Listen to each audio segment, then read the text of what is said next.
Take some Viagra for the game, baby. Got to fit that circulation going right.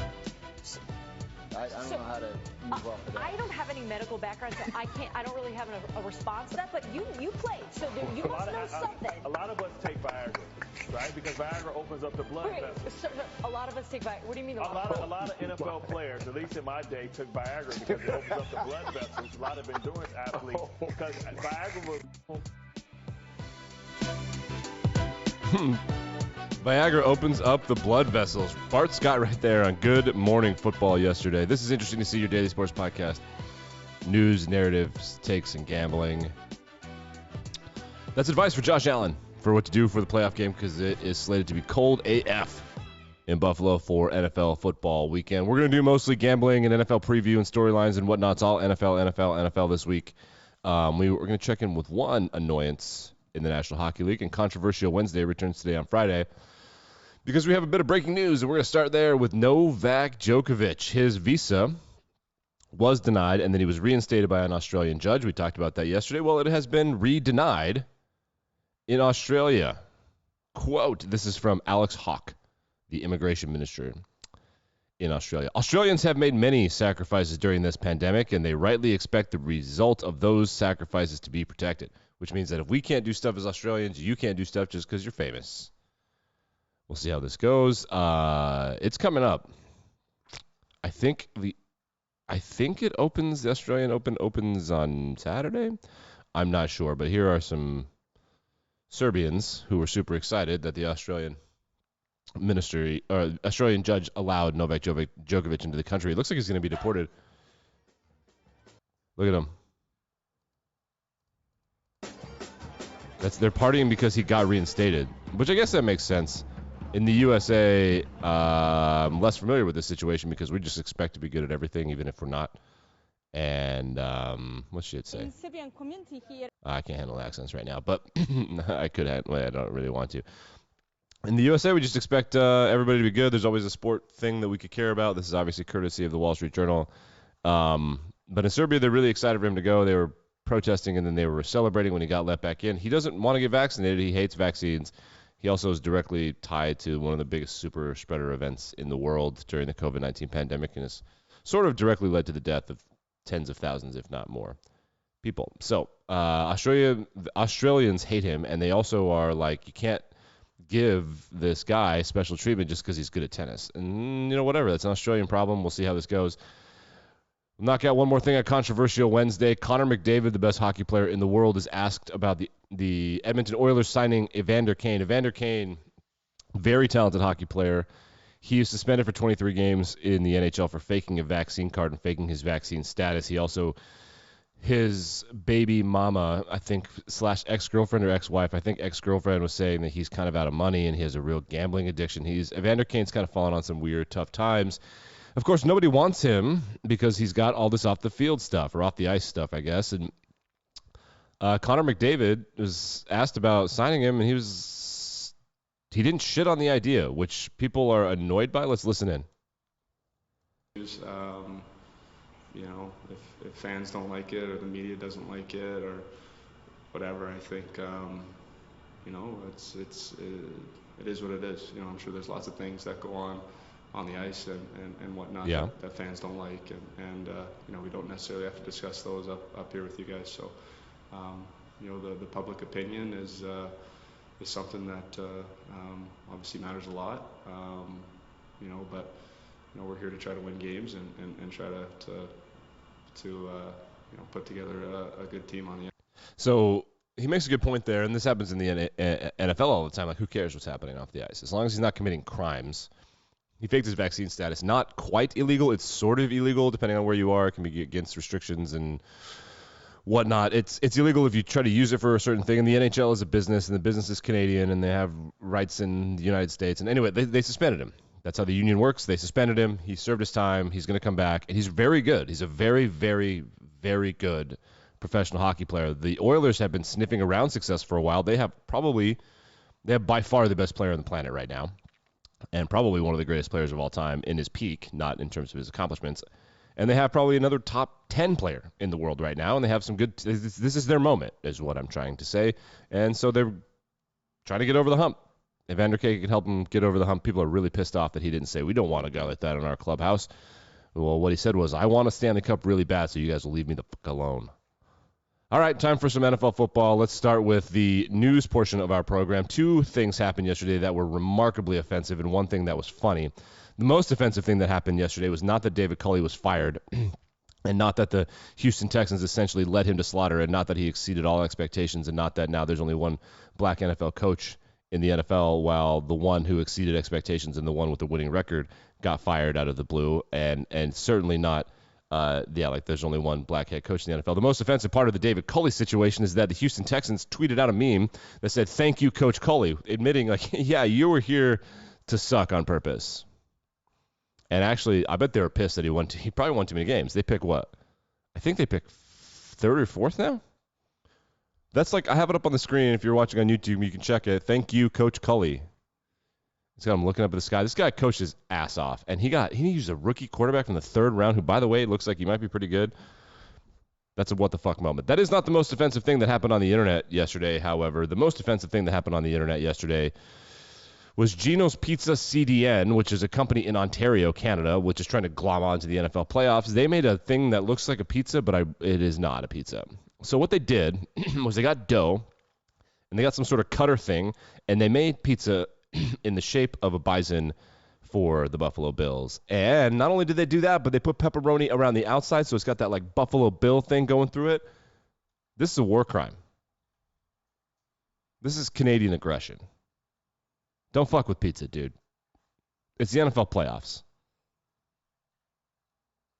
I should not have even said their name. What the fuck is this? Disgusting.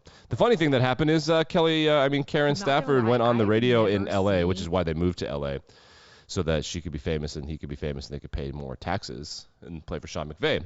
So we know that the crowd noise at SoFi Stadium is a problem for the home teams, the Chargers and the Rams, because L.A. hasn't had football in decades, and so they tried to move there. But all of the people in L.A., they like football, just like the rest of America. So they pick their own random teams, or if they move to L.A. or they have family members in Detroit or Pittsburgh or Philly or Dallas, they pick those teams. A lot of Cowboys fans out there, too. A lot of Raiders fans still around. That's a California team. A lot of Niners fans as well. And so the Chargers and the Rams aren't exactly home teams there. This weekend, the crowd noise from the Niners fans was louder than the crowd noise from the Rams fans, because the fans that can't afford to go there for the Rams are bad fans. They're just people in L.A. trying to do shit. There's no fan base there. So the Niners forced the Rams into a snap count. Let's listen to Kelly Stafford bitch about it. I'm not going to lie. I have never seen so many of the opposing team's fans at a game. And we came from Detroit, and there are a lot of good traveling teams there, but that was wild. Matthew was on a silent count. And for those of you who don't know what that is, he can't call. It's like when he hikes the ball, it's either a loud count where you can hear him, and that's what usually quarterbacks are on when they're at home, or a silent count. Matthew was on a silent count. Jimmy Garoppolo was not, who's the opposing quarterback. Yeah, right. That's right. She said, their fans are better than our fans, so she's, low-key, passive-aggressively bitching. Oh, Karen. As a Lions fan, I do not miss you. It has become funny, and that should segue us into, let's just check if we have any other storylines I want to get to.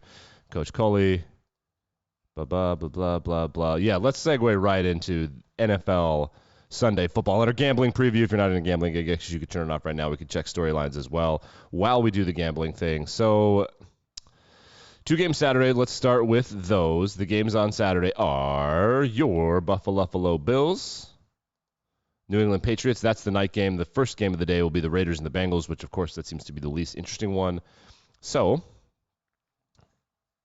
they put that one first. Bengals have not won a playoff game since 1991. So have the Lions. The Bengals not winning a playoff game streak has lasted longer. Despite winning the division a bunch, they just keep getting to the playoffs. They just can't win. It's actually worse than what's been happening in Detroit. Stafford has lost 3 playoff games in Detroit. Andy Dalton and Carson Palmer lost 8 or 9 in Cincinnati. It's bad. Very similar, though. Kind of, I think. So the Raiders, they sneak into the playoffs. They win 5 out of their last 6, I believe, to get in, including that weird game theory thing that happened in Sunday Night Football. Now the Raiders travel east. Game kicks off at 4:30 p.m. Eastern Standard Time. The Bengals are favored by 5.5 at home.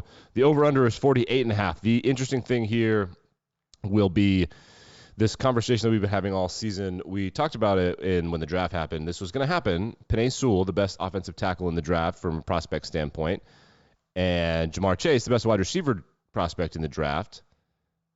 The Bengals were like, well, what do you want to do? Because Joe Burrow, the quarterback of the Bengals, of course, played with Jamar Chase in college. So do you want to protect Joe Burrow because he got hurt, his knee literally broke in half, or do you want to give him a weapon? And like, what's the better situation? Well, Penei Sewell is one of the top 5 players at his position in the National Football League, but Jamar Chase is one of the top 10 or 12 at his position in the National Football League, and his connection with Joe Burrow has carried over. The Raiders have one of the best pass rushers in the NFL. Yannick Ngakoue, I think if I remember right, he's not going to be 100% healthy, but he's going to go, I think. And Max Crosby's going to go as well. They are the number 1 pass rush tandem in the NFL. So that's going to be a storyline. Chase versus Sewell, sacks and whatnot, that's going to be part of this game. I'm actually pretty excited for it. It's 2 teams who are really pumped to be in the playoffs, and I think that's a big part of it. And then the best game of the weekend is Saturday night. It's the Patriots at the Bills. Remember the first time they played? It was a wind game. Mac Jones threw 3 passes, and the Patriots ran it down the Bills' throat. I want to make sure I have this right. Weather, because I just want to make sure I have the snow situation correct. 'Cause I don't know. I know that there's going to be snow. Yeah, it's just going to be cold. Holy shit. It's going to be 7 degrees at kickoff. Great. This is what we want. I want to see lineman breath as they put their hand in the grass. That's what NFL football is all about. All right, so let's get to the gambling part of it. We'll start with the Saturday games. There are some things I love. I love a lot in the Buffalo game. Josh Allen, longest completion over 35.5 yards. I love that. So cold, you can throw in the cold, you can throw in the snow. Wind and rain affect throwing a lot more than snow and cold do. There's not going to be any snow in the forecast right now in Buffalo. I think there will probably be some flurries just because it's up there and they never predict that shit correctly. So Josh Allen, longest completion over 35.5 yards. My thinking here is he goes deep all the time, but also they have a lot of catch and run guys. I think that's easy peasy lemon squeezy. Over 0.5 interceptions for Mac Jones. So basically, will Mac Jones throw an interception? This is not a commentary on Mac Jones. This is a commentary on he's a rookie quarterback playing a team that's better than they are. I love that. I love that bet. That's easy money to me. So Mac Jones to throw an interception, and I love the over in this game. I absolutely love the over in this game. It's 44 points. I think that people think that's going to be low. The Patriots run the ball a lot. The Bills run the ball a lot. The Bills have been in shootouts recently. They are a shootout-y-ish team lately. They got the 37 against the Jets. The Jets couldn't move the ball on them. The Patriots are a much better team. I love that bet in this game. So let's move on to what I have in the Cincinnati game. Look, there's what I have in Philly. The bet slips up on YouTube if you want to watch. Oh, yeah, my favorite bet in the Cincinnati game. I hate the game. I hate the total. It's Cincinnati's favored by 5.5. The total, I believe, is 48.5. But I love first touchdown. I hate first touchdown bets in general. CJ Uzomah has been such a streaky guy. He could have won you multiple fantasy games and then just completely score 0 points for other weeks. As a tight end at plus 900 at 9-1, I love him to be the first touchdown scorer. That's my best bet in that game. Okay, let's move on to the games on Sunday. The Dallas Cowboys, 3-point favorites at home against the San Francisco 49ers. The Niners sneak into the playoffs. This is going to be an all-time trench game. You got Zach Martin and Trent Williams and Tyron Smith, and it's just going to be a great trench game. It's going to be a great running game. Dak Prescott is a significantly better quarterback. And the defensive players on the Cowboys, there are a lot more of them. Bosa does play for the Niners. They do have Fred Warner. I think the Cowboys are a significantly better team, and if they just get their heads out of their asses, they should probably win the Super Bowl. That's my opinion.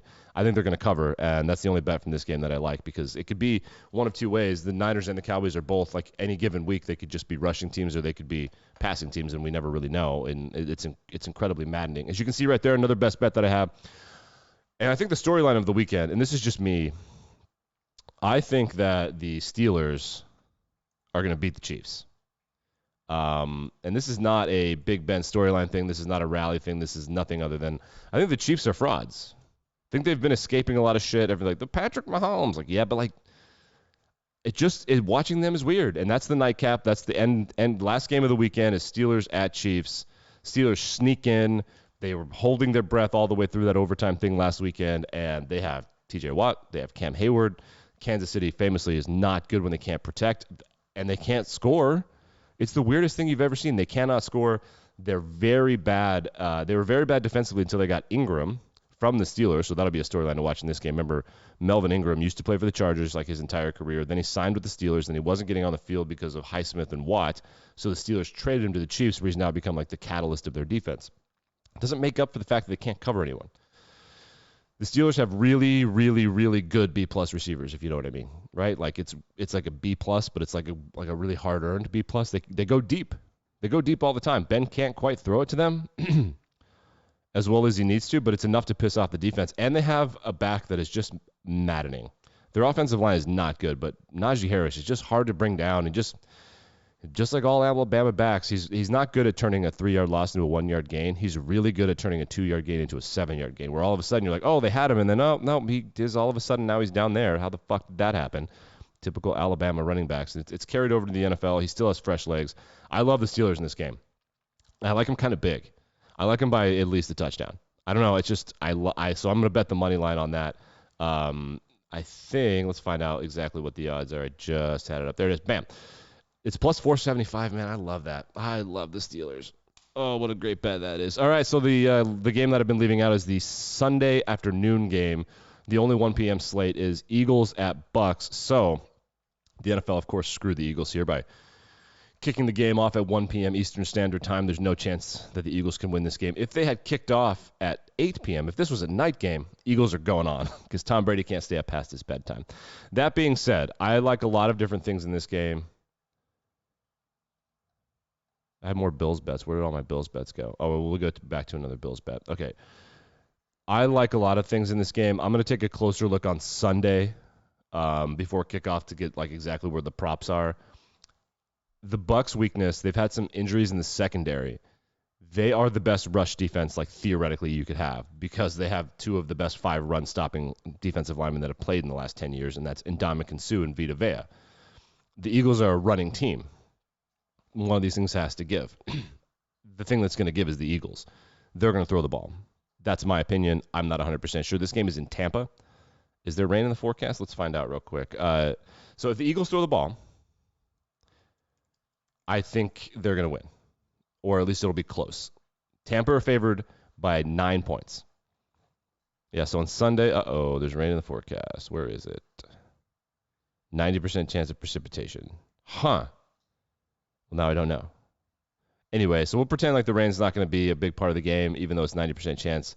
Game kicks off at 1. We'll see. If there's rain, I love the Bucs because I don't think the Eagles can stop them. If there's no rain and Jalen Hurts can throw, the Eagles are not a great passing offense, but the Bucs don't have a good enough passing defense to cover all the Eagles receivers. They're so good at passes between 7 and 15 yards.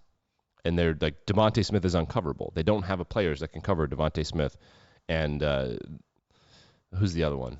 Not Rager. No, the good one. Oh, Quez Watkins. I love Quez Watkins as a 3rd or 4th receiver. So I like the Eagles to piss off the Bucs. And I would hammering the Eagles plus 8.5. That's easy money for me. The other thing I like is the total in this game. The total's 46. We're going to see 6 or 7 touchdowns in this game easily. Eagles can't stop the run against the Bucs. It's Tom Brady. And the Eagles are a good football team. They have Hall of Famers on their team, too. That's going to be my favorite game of the weekend. Long shot, prop bet, something to watch. My guy from my alma mater, Dawson Knox and Hunter Henry, the 2 tight ends in the Patriots-Bills game. You can do a double prop or you can do a parlay prop wherever your book is, but Bovada's got it paired together. Plus 600 for both of them to have 35 yards. Easy. It's easy money. I love that. So I'll put all of these on the internet at some point. I'm also considering doing a live stream. I'm going to watch the games and then do a live stream so you could watch me watching games, I guess, if you wanted to do that. I know people are into that kind of thing. I'm really excited. It's called Super Wildcard Weekend. It's one of those things that the NFL is forcing people to say. That's annoying. Like, remember when the NCAA wants us to call the play-in games the first round? Get the fuck out of here. Super Wildcard Weekend. It's Wildcard Weekend in the National Football League. I'll be back and better than ever on Monday. We will be previewing the last wildcard game of the weekend. We didn't do best bets for that because it's too far away. There's a Monday night game. That is Rams and Cardinals. Like, rate, review, subscribe. Force all your family members to watch it. Download it, undownload it. I really appreciate it. See you on Monday.